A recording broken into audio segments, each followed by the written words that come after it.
Now you are watching New Eden TV.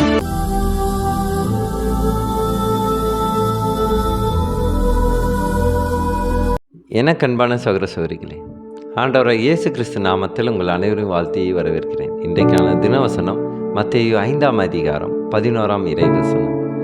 என் நிமித்தம் உங்களை நிந்தித்து துன்பப்படுத்தி பலவித தீமையான மொழிகளையும் உங்கள் பேரில் பொய்யாய் சொல்வார்களானால் பாக்கியவான்களாயிருப்பீர்கள். கர்த்தருக்கு மகிமை உண்டாதாக.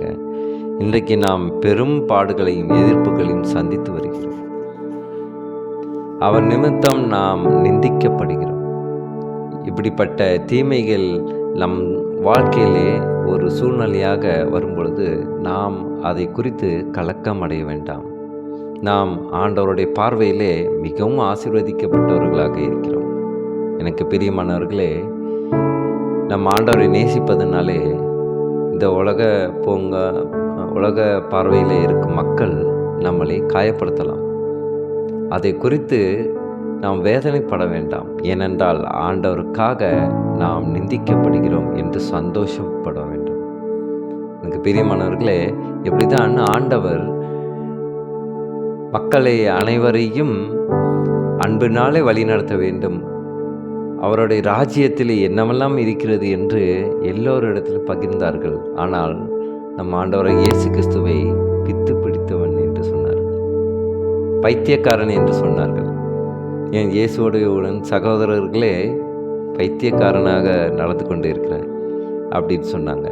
அதுபோல தான் இன்றைக்கு நாமும் இந்த சூழ்நிலையில் இருக்கிறோம்.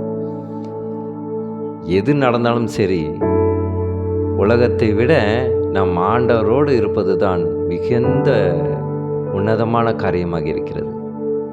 எனக்கு பிரியமானவர்களே, என்னோட வாழ்க்கையிலே ஆண்டவரை நான் ஏற்றுக்கொள்ளும் போது எனக்கு அநேக எதிர்ப்புகள், குடும்பத்திலும் சரி சமுதாயத்திலும் சரி நிறைய எதிர்ப்புகளை நான் சந்தித்தேன்.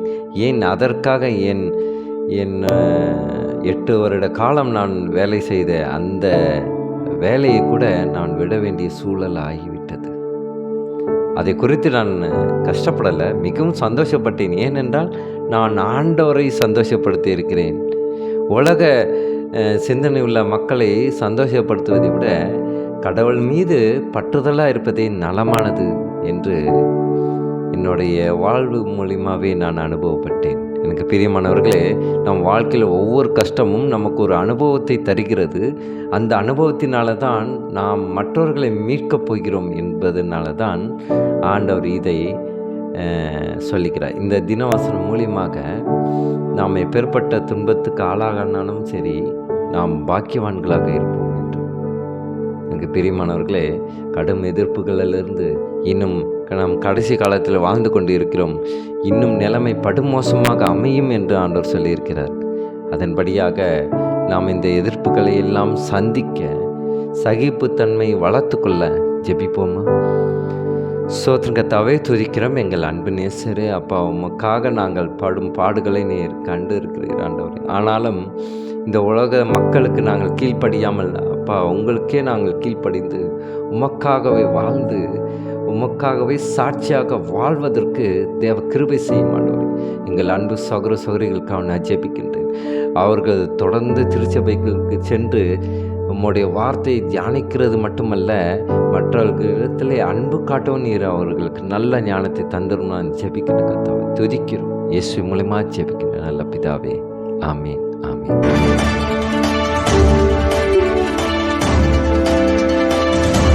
Now you are watching New Eden TV.